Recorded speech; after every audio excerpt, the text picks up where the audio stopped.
Now, EVS is basically saying that, the Rippaverse is crap. It's crap on a stick. There's nothing good about it, et cetera, et cetera. And he's mocking Eric July often for the aspiration of seeing his characters in film. And he says, there's nothing about these characters that is appealing. There's nothing about these characters that is interesting. There's no reason to think that any movie studio would be interested in these characters. And I have to say, I think he's dead wrong about that. I think he's dead wrong that a movie studio could probably look at the Rippaverse comics and see something worth pulling out of there. And the reason I say that is really because of Mark Millar's success. Mark Millar. It's Mark Miller. I know that by now. I watch his podcasts. But Mark Miller, who, of course, he's worked for Marvel and DC for a long time, then has spun off into his own independent career. And some of his movies have been made, or some of his comic book properties have been made into movies. The first one that got made was Wanted. And if you look at Wanted, you look at that comic book series, and honest to God, if somebody were to say, this could make a really good movie, I would have looked at that person and said, what do you see in it that I don't? Because this comic book series is just kind of,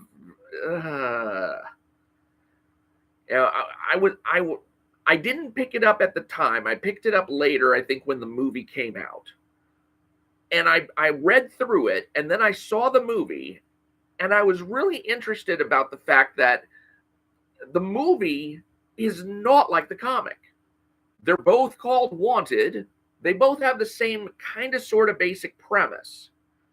You have a young man whose father is part of a group of evil guys, and he's getting recruited because of his father's having been assassinated.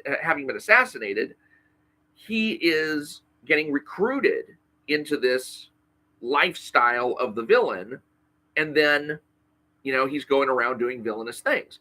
That's basically the similarity right there, because then you get into stuff in the movie that appears nowhere in the book.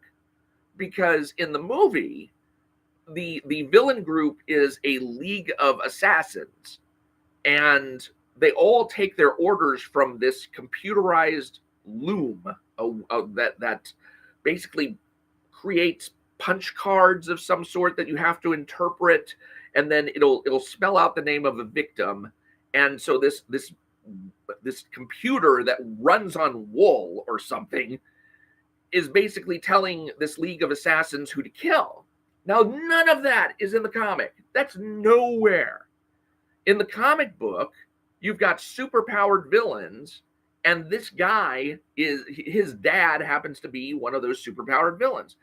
And he gets recruited in because he wants to see his son get, toughened up and eventually take on the mantle of that he's leaving behind. And he's going to be one of the rulers of the world with this whole villain league. And that's,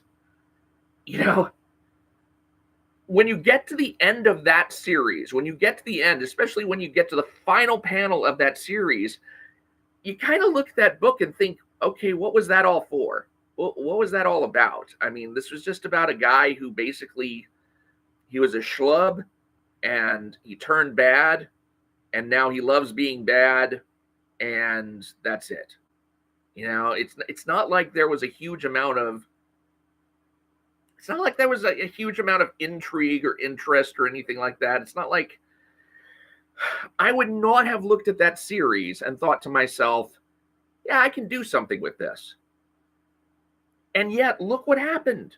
You had Mark Miller's Wanted property turned into a film.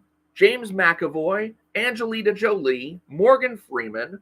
I don't remember how much money the thing made. Let me go look it up. I'm going to look it up on IMDb. Hold on a second. IMDb. $75 million to make, and it pretty much doubled its money in the U.S. and made $350 million gross. So that turned out to be a hot property. Now, you look at, what was Mark Miller's next movie? Was it Kingsman? or was it Kick-Ass? I want to say it was Kick-Ass. Now, if you look at Kick-Ass, it's not really that good. I mean, I hate to say it, but Kick-Ass really lost me by issue number 2. By issue number 2, and especially issue number 3, I was pretty much done with that series. I didn't even really want to get it. I had to go back and force myself to get it. And that was largely because of the Hit Girl miniseries that was pretty good that came out afterwards. So when Kick-Ass started, I'm just like, oh, okay, well, this is apparently going to be some sort of treatise on what it's like to be a real-life superhero, on what it's like to have no powers, pretty much no skills, but you're going to go out there and get your ass kicked. And then in like the first couple of issues, the kid gets stabbed, and then as he's running away from the people who stabbed him, he's hit by a car and he breaks his back. And here's where the book just completely lost me. When the ambulance arrives and comes and gets him, he's buck naked because he's shimmied out of his costume entirely with a broken back. Yeah. No. There's no way you shimmy out of a costume when your back is broken. That just doesn't happen.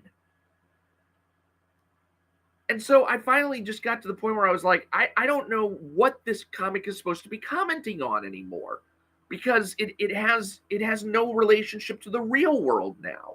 It's not about superhero-ness, and it's not about real worldness. I don't know what it's about. And so I wound up reading through the whole thing anyway, and I was less than impressed. And of course they optioned it for a movie. And I went to see the movie, and the movie is goddamn fantastic. Oh my God. If you watch the movie, and here's the thing, not only did they get Aaron Taylor Johnson, who I think I know who he is now on account of the fact that wasn't he in Godzilla? I want to say that he was the lead in Godzilla. Yes, Kick-Ass. He played Kick-Ass, and then later on he played the lead in Godzilla. Okay, so at least, and now he's playing Kraven the Hunter, by the way. I don't know if anybody went to see that movie.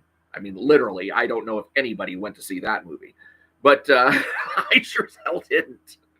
But anyway, Kick-Ass was a freaking great movie, and what made it partly so awesome is what they did to make it different from the comic. Like, they took basically the core story that Mark Millar had written, but they did change significant elements of it. So if you know anything about the Big Daddy character that was introduced in Kick-Ass, then you know that, and if you've seen the movie, then you know that those two characters are not the same. And Nicolas Cage turned in one hell of a performance doing Big Daddy in that. I was just expecting him to phone it in and just do another Nicolas Cage role. But I saw Nicolas Cage doing stuff I'd never seen him do before on screen. And I'm not talking about acrobatics. I'm talking about acting, okay? I have never seen Nicolas Cage bring that sort of persona to the screen. It was so impressive. Everybody did a good job on that, and I enjoyed the second one, the second movie too. And although that one was kind of, I don't know, I didn't care for that one as much, and I liked the fact that they really wrapped up the series at that point. But my goodness, I don't know if I would have gone back and looked at Kick-Ass and thought, oh yeah, this has something in it that's worth pulling out and putting onto the screen. It was kind of an idea, but it wasn't executed all that well in the comic. And then when it's on the screen, it's like amazing. What's the next thing? Kingsman, the Secret Service. I was bored out of my socks by that book. I can't figure out what made that book appealing to anybody. But they filmed the hell out of that thing. And I think they probably stayed a little bit close to the source material, although I don't think like Samuel L. Jackson's character or the girl with the the leg blades or anything was anything that was in the comic book series. And the point that I'm trying to make is, if you're going to say that there's nothing in the Rippaverse properties that are that appeal to a movie studio. You don't realize how little it takes for the movie studio to look and say, I can use that. I can actually do something with that. Because I mean, look what they had to do with the Marvel movies, how they changed the Marvel movies in order to get those things going. I mean, they were so loosey-goosey with it. I mean, Jeff Bridges, when he was talking about filming Iron Man, which was the first movie in the Marvel Cinematic Universe, he was like, we're basically making a studio art film or a student film, but it's got millions of dollars behind it. So just have fun with it, because they were writing the script like on the fly every day. And look what they managed to come out with of that. And so as long as you have that flexibility to take what is essential about the books and then convert that into something on the screen that's going to appeal, that's going to run through focus groups, that's going to run through critiques and stuff, and be handled by people who actually know what the hell they're doing about telling a story, then yeah, you could actually find some really good material to dig out of the Rippaverse. Now, what is the one thing that could possibly screw all that up? Because what I'm saying is, you can find enough material in the Rippaverse that someone could come to Eric July and say, hey, we'd like to option ISOM for a movie. We'd like to option Alpha Core for a movie. We'd like to option Horseman for a movie, or even Yaira for a movie. Bloodruth, Gooding, whichever ones. They could actually come to him and say, we'd like to pay you, X million dollars for the rights to film this movie. The one thing that's going to stand in his way, if he does that, is the Rippaverse ethic. Because what the Rippaverse ethic says is that if there's any official content, including movies, that goes out, it's going to reflect the material in the comic book as much as reasonably possible. You are going to have to strain reasonably possible to the utmost in order to get some good stuff out of ISOM number 2, at least. I would probably say you would have to do a lot of rearranging timelines, of rearranging, maybe some story elements here or there, to not only turn ISOM into a hot property that the movies can use, but also to make it into a coherent set of films. Because here's something that Eric July did that I thought was just asinine, which was to introduce way too many characters early on without exploring and developing the characters he'd already introduced. So we've got ISOM number 1, which is the springboard for Alpha Core and Yaira, and also Norfolka. Don't forget Norfolka. And then instead of focusing on those characters, he looks at that and says, okay, I'm going to springboard even more characters off. And so he puts out ISOM number 2 next, and that's where he includes Gooding, and that's where he includes Bloodruth. And now he's got those characters that he's got to shoot off into their own particular series. But the thing is that the story just went all over the place at that point. What if they're actually going to come out with movies? If they're going to come out with movies based on the Rippaverse comics, they are going to have to rearrange and streamline things, because audiences are not going to put up with that shit. That with all that moving all over the place and whatnot, they are not going to put up with that. What the audience is going to want to see is they're going to want to see Avery Silman come out of retirement as ISOM, put the beat down on Darren Fontano, however it is he's going to do it in ISOM number 3. And have all of that comprised in a single ISOM movie that happens, from start to finish. It is that story. And then next, you could do the whole thing about Sam gets kidnapped. Now he's got to go. Now Avery has to go to Gooding, and then he has to go to Bloodruth, and then they all team up together and they fight the Devilings, and then we find out what all the bullshit is with the Devilings and all that. And that storyline can resolve, and that can all be ISOM number 2 in the movies. But there's no way you can take the spaghettified mess that is the plots of ISOM number 1 and 2 and turn that into coherent films. But you can't tell me that the elements of the story aren't there. I mean, you have the superhero coming out of retirement because, his mom asked him to go save or his sister goes to ask on behalf of the family friend, et cetera, to go look for someone, and he goes and he finds somebody who he's used to running a gang with, maybe, or something.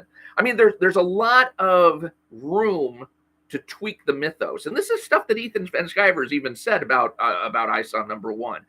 Things like, well, why is it that Jasmine is a friend of the family? Why can't she be a family member?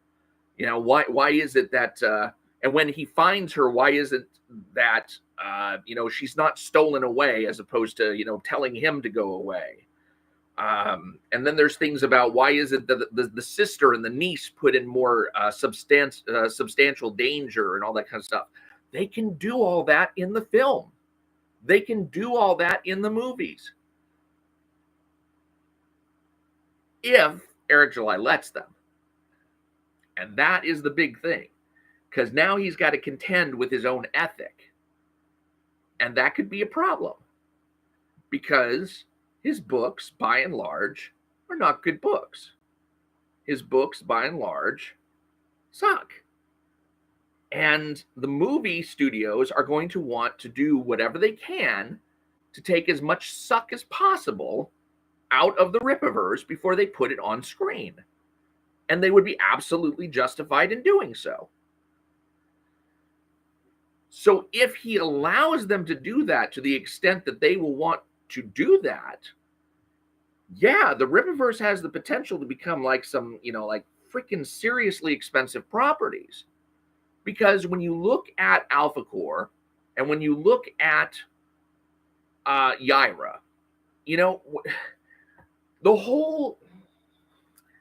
these characters were so unformed at their beginning when we were introduced to them that we could really project anything that we wanted onto them. We didn't know anything about Yaira in the beginning. We didn't know anything about Alpha Core in the beginning. What if they turned Braxwell not into somebody who could talk, but also into like the emotional heart of the team, something like that. You could still have, Ingrid Valdez and Brian Solari sparring off, but you could have, Chuck Dixon's versions of them sparring off. And then you could also take the Alpha Core number 1 and take the elements of that didn't make any sense and make them make sense. There is potential lying in there to make good movies, good properties out of those. It just doesn't lie directly in the stories, but it lies in the raw core of the material that the movie studio can do something with. And it's all going to depend on whether Eric July is going to allow the studios to tweak what they need to in order to make these into compelling properties. It's worked for Marvel. It's worked for DC. It's worked for... it even worked for Valiant for a little bit, with the Bloodshot movie. The Bloodshot movie was pretty decent. So when you see these characters and how they are modified, how they are put on the screen, and how successfully they're done, and you realize that you don't have to keep everything just as is so that all of the suck comes along with the characters, then you realize that Eric July might actually have a good head on his shoulders wanting to see these properties optioned into films. And that's kind of what I was going to say. What is Eric July's motivation in putting out these comic books? Because quality ain't it. If quality were it, then you'd be having better books in your hands, and I wouldn't have that much to do.